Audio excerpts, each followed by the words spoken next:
Hoje nós nos reunimos para refletir sobre um tema delicado, mas necessário. Especialmente neste mês em que tantas vozes se unem em torno da valorização da vida. Setembro é marcado pela campanha da prevenção ao suicídio. E a doutrina espírita tem muito a contribuir. Não apenas com orientações, mas também com consolo e esperança. Para darmos início, convido vocês a ouvirem comigo as palavras do Evangelho segundo o Espiritismo, capítulo 5, Bem-aventurados os aflitos, onde Allan Kardec reuniu os ensinamentos de Jesus e dos Espíritos a respeito do suicídio e da loucura. Nós vamos ver um pequeno trecho do item 16 do capítulo 5, que nos diz assim: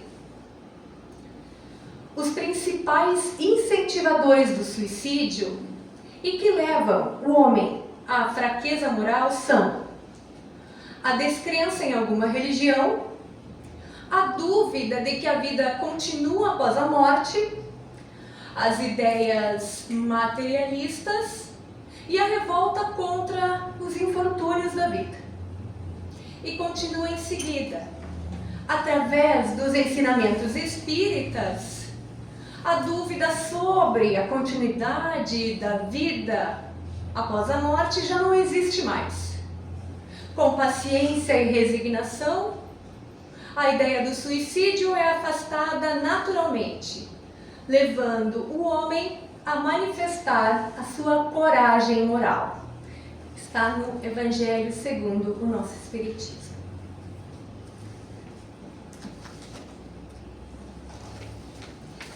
A codificação espírita, portanto, nos traz a visão clara de que a vida não se encerra no túmulo e o suicídio não resolve, apenas agrava as dores da alma. A fé espírita, que é raciocinada, nos oferece um horizonte mais amplo em que a paciência e a coragem moral se tornam recursos indispensáveis. É justamente nessa linha que encontramos uma das obras mais impactantes da literatura espírita.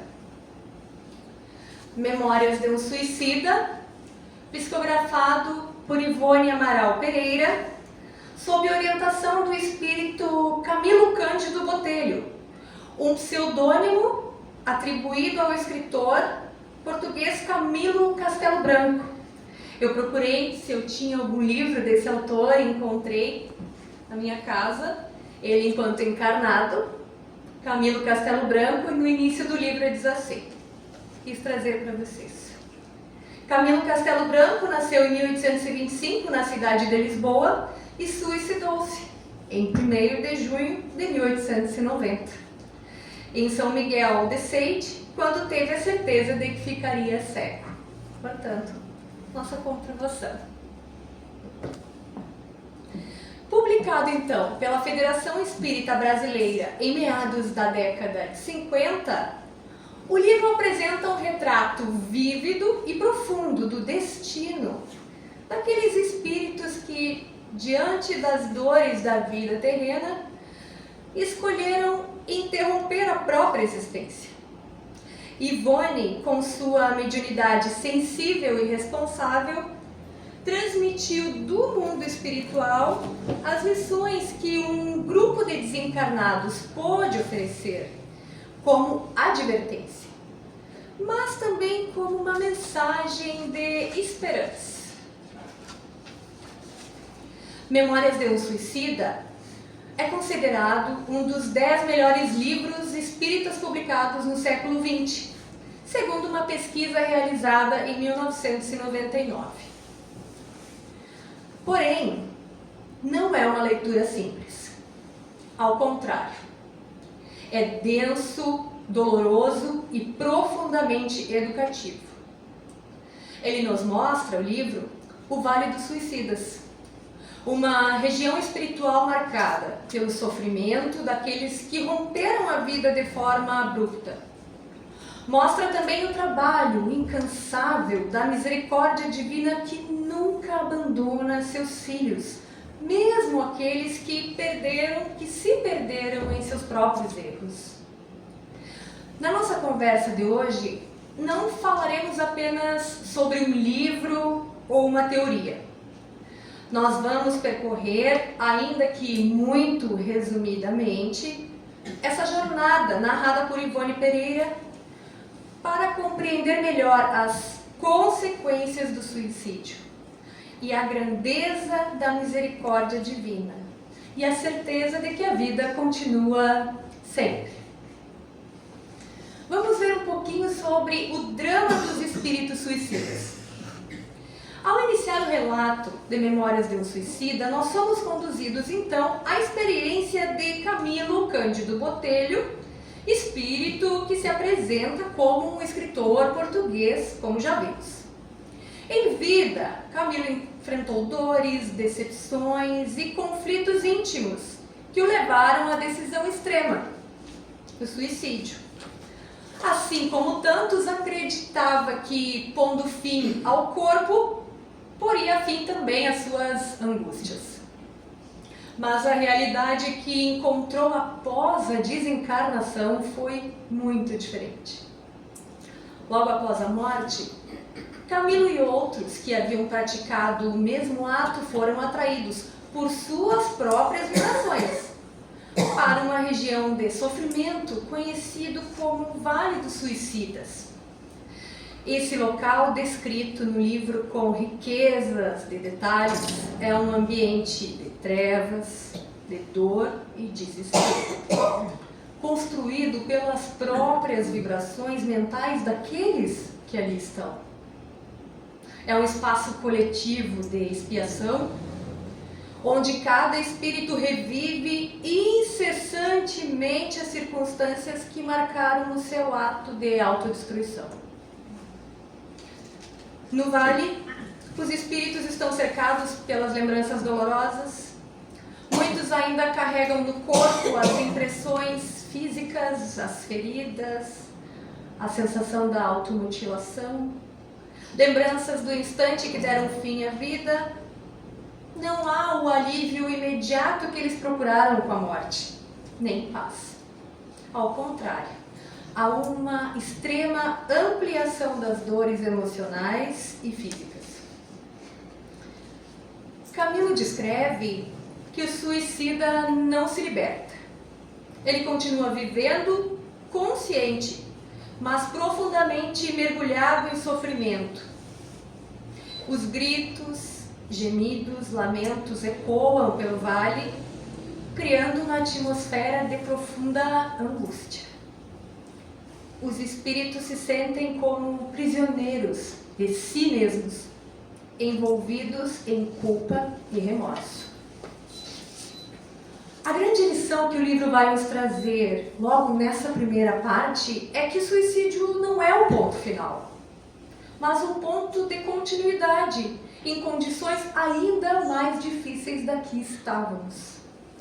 A morte não destrói a consciência. O espírito liberto da carne vai levar consigo as suas dores, seus conflitos e a sua história. E o que ainda é mais doloroso, esses espíritos passam a sentir com clareza agora as consequências do ato cometido.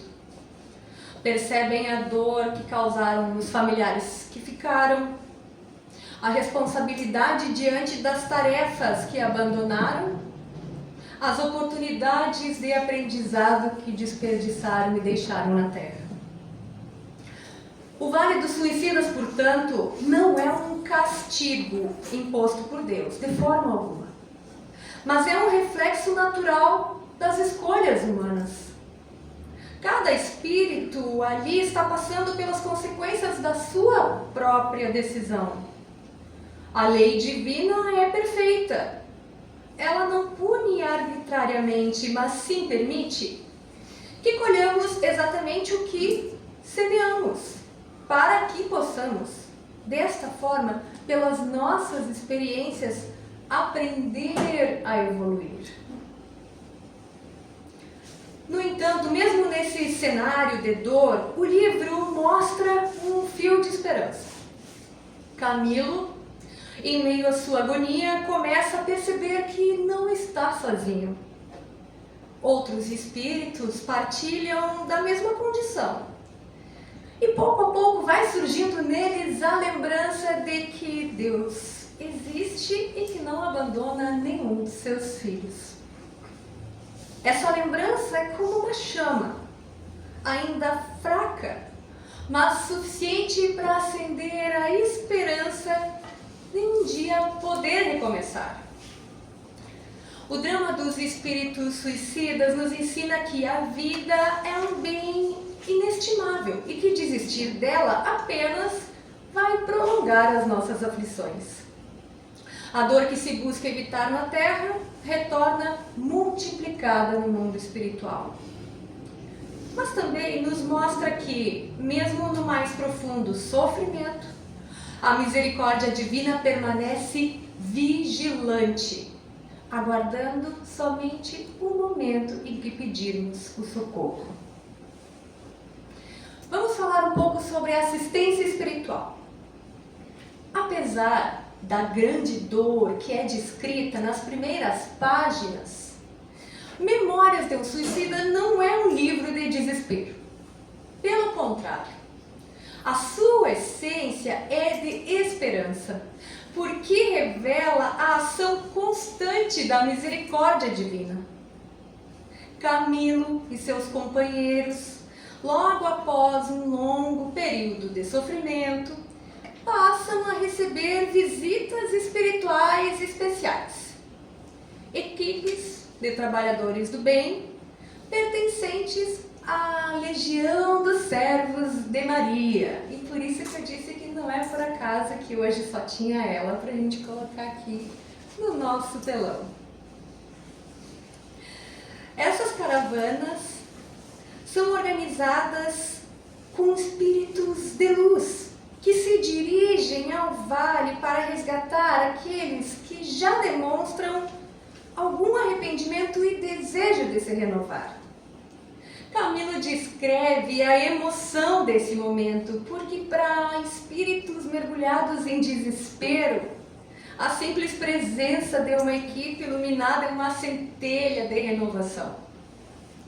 Eles eram retirados, os espíritos no Vale dos Suicidas, pouco a pouco, conforme a sua vontade. Iam sendo retirados daquele ambiente pesado e levados a uma colônia espiritual educativa. Uma colônia de amparo espiritual, verdadeiros hospitais do além-terra, por assim dizer. No livro, somos apresentados ao Hospital Maria de Nazaré, um local de refazimento moral e espiritual, onde os suicidas arrependidos passam por tratamento. Isso mesmo, tratamento. Essa colônia é dedicada especificamente a receber aqueles que romperam violentamente a vida física. Como o nome sugere, o espírito iluminado, responsável, que passa a ter a tutela dos nossos irmãos socorridos, é ninguém menos que Maria de Nazaré, a mãe do nosso Mestre Jesus. Lá, os espíritos são acolhidos com disciplina e amor. Recebem tratamentos, cuidados e, sobretudo, educação moral. É-lhes ensinado que a vida não se extingue, que a lei divina é justa, mas misericordiosa, e que sofrimento não é punição, mas consequência educativa. Um aspecto marcante do relato dos suicidas é que eles não são tratados como condenados ou desprezados, e sim são tratados com fraterna compaixão. Eles são vistos como irmãos que estão doentes, necessitados de paciência, de estímulo e fé para recomeçar. Essa atitude dos benfeitores espirituais nos ensina muito sobre como devemos olhar para aqueles que atravessam dores emocionais aqui na Terra, sem julgamentos mas com acolhimento. Assim que devemos ver aos outros e a nós mesmos, sem julgamento, com acolhimento. Camilo relata que o trabalho no hospital espiritual é intenso. Muitos suicidas chegam em estado de grande desequilíbrio, ainda fixados na ideia da morte, revivendo incessantemente a cena do suicídio. É preciso tempo, tratamento, oração e principalmente reeducação do pensamento para se libertarem pouco a pouco. Nesse processo, os espíritos aprendem que a vida é uma dádiva sagrada e que não nos pertence no sentido absoluto, porque somente Deus pode determinar o seu término. Eles passam a compreender que a dor, por mais dura que seja, é um recurso educativo, um degrau no nosso processo de evolução. A leitura dessas passagens do livro toca profundamente o coração, porque mostra que ainda que alguém chegue ao extremo de tirar a própria vida, Deus não o abandona. A dor, sim, mas há sempre acolhimento e oportunidade de recomeço. Essa parte da obra, onde os espíritos são socorridos, é uma mensagem de confiança também para nós. Ensina que, por mais escura que esteja a noite, o sol da misericórdia divina sempre nascerá. E aqui na Terra, convida-nos a sermos instrumentos dessa assistência, estendendo as mãos, ouvindo, apoiando, amparando os que sofrem, se assim nós tivermos oportunidade. Vamos falar agora sobre preparação para a reencarnação. Depois de passarem pelo resgate no Vale dos Suicidas, pelo tratamento inicial no Hospital Maria de Nazaré, os espíritos vão receber instruções mais profundas, segundo o nosso livro. É nesse ponto que Memórias de um Suicida nos revela um aspecto essencial da justiça e da misericórdia divina, a reencarnação, como único caminho para reparação e progresso. Camilo e seus companheiros, ainda frágeis, marcados pelas dores do passado, passam por uma espécie de escola.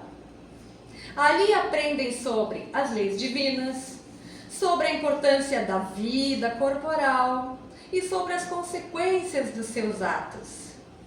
Estudo, palestras, conversas fraternas, como nós fazemos aqui, fazem parte da rotina da colônia, preparando a mente daqueles irmãos para uma nova etapa. Mas a lição maior vem da certeza de que será necessário reencarnar. Não como um castigo, mas como uma oportunidade. É pela experiência na carne que o espírito poderá retomar as provas interrompidas, reparar os danos causados a si e aos outros e desenvolver aquelas virtudes que antes lhe faltaram. Camilo descreve que esse processo de preparação é cheio de emoção. Muitos se mostram temerosos, inseguros, receosos de falhar novamente. Mas os benfeitores espirituais se mostram, mostrando que a lei divina é sempre a lei de amor e que eles estarão presentes. E que cada reencarnação é o único degrau, um degrau a mais na nossa longa escada da evolução. Para os suicidas, que agora já não são mais chamados assim, são chamados de reeducandos. Que lindo! A nova reencarnação trará, muitas vezes, provas difíceis, sim. Limitações físicas, doenças congênitas, dificuldades emocionais, sociais. Se tiverem essas condições que citamos, não serão castigos, mas meios de reeducação e resgate. Cada limitação vai funcionar como um lembrete inconsciente e constante do valor que a vida tem e da necessidade de perseverar. Um dos pontos mais tocantes é que, antes de reencarnar, o espírito Camilo e seus amigos participam do planejamento das suas novas reencarnações. Eles analisam quais serão os desafios que querem passar, quais as famílias possíveis de recebê-los, e aceitam de forma consciente as experiências que vão precisar enfrentar. Isso mostra a grandeza da justiça divina, onde nada é imposto de maneira cega. Cada espírito coopera dentro das suas possibilidades, na escolha do que virá a passar reencarnado.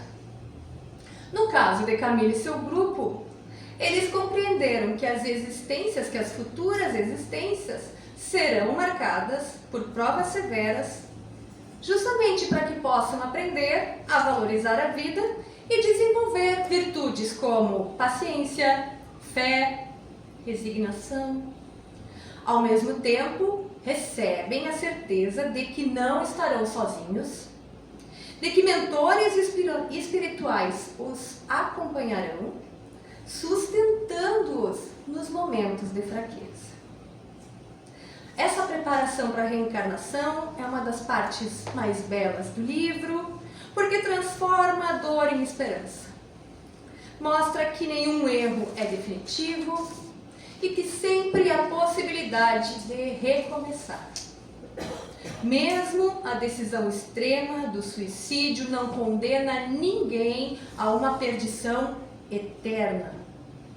O espírito sofre, aprende, arrepende-se, e nada mais justo que ele tenha a oportunidade de retornar para continuar o seu caminho.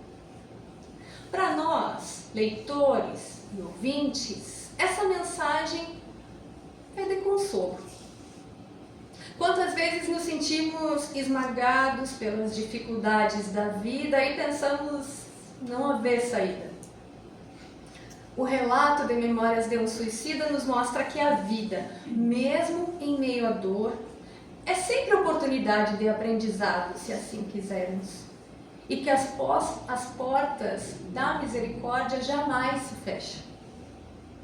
Assim, o livro nos convida a olhar para as nossas próprias dificuldades com outros olhos. Ao invés de enxergá-las como castigos, podemos vê-las como instrumentos. Cada lágrima, cada obstáculo, cada renúncia pode ter um valor educativo que nós só compreenderemos em sua plenitude daqui a muito tempo. O porquê das nossas provas. A preparação para a reencarnação, portanto, encerra a jornada do espírito Camilo, narrada por Ivone Pereira, e abre caminho para um novo ciclo de aprendizado, onde a vida terrena vai voltar a ser o campo de oportunidades e reconciliação com a lei de Deus. Meus irmãos, então, ao longo da nossa conversa, nós percorremos as páginas brevemente do livro Memórias de um Suicida, explorando o sofrimento vivido pelos espíritos que interromperam a própria vida, a assistência amorosa que recebem do plano espiritual e a preparação para uma nova oportunidade de recomeço por meio da reencarnação. O que fica evidente é que o suicídio não encerra sofrimento. Ao contrário, amplia-o e muito. Mas o que também aprendemos é que a misericórdia divina é infinita. Nenhum espírito é abandonado. E a lei de Deus atua sempre com equilíbrio entre justiça e amor. A vida, por mais difícil que seja, é uma dádiva sagrada e insubstituível. Em termos de Setembro Amarelo, é comum ouvirmos discussões sobre prevenção ao suicídio. Alguns dizem que falar sobre o assunto pode incentivar o ato. Nós, à luz do Espiritismo, acreditamos que a informação, o acolhimento e o esclarecimento são instrumentos para nós.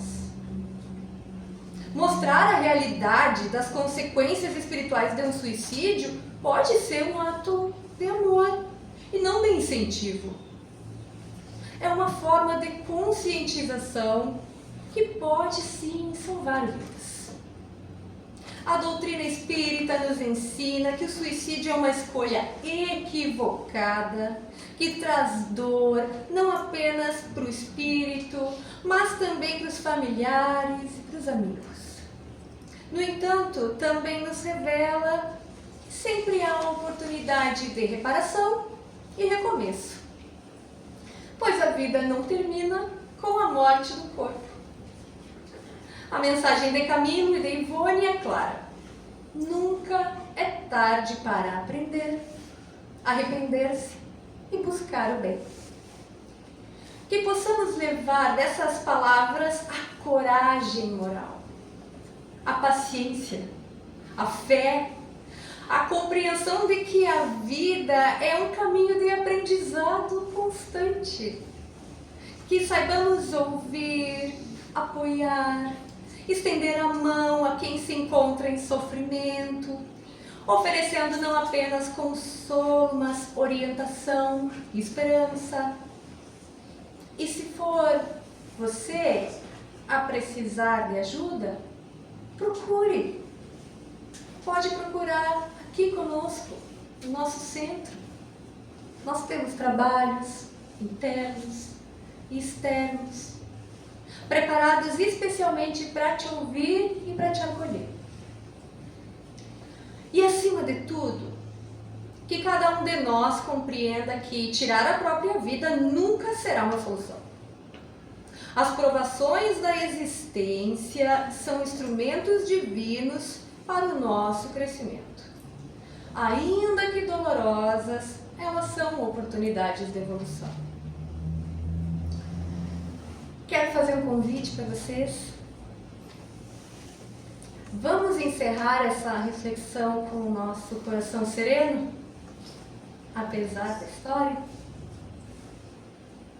E a certeza de que a vida é sagrada e de que o amor divino e o auxílio espiritual estão sempre ao nosso alcance? Todos concordam?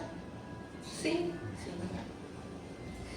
Que possamos então, com essa consciência, valorizar cada momento, cada respiração, cada oportunidade de amar, perdoar e recomeçar. Que assim seja.